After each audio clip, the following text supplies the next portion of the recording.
If you want to share all your liked songs on Spotify, here's the easiest way to do it.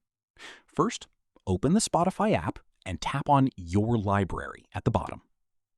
Now, open your Liked Songs playlist where all your saved tracks are stored.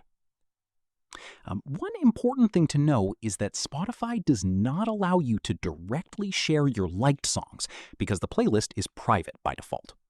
So here's the workaround. Go back to your library page and tap the plus icon at the top. Then select Playlist and create a new playlist with any name you want. After that, tap Add to this playlist and start adding songs from your liked songs collection into the new playlist. If you want to make this process faster, you can also select multiple songs at once, if that option is available in your Spotify version. Once your playlist is ready, open the playlist and tap, then choose Share.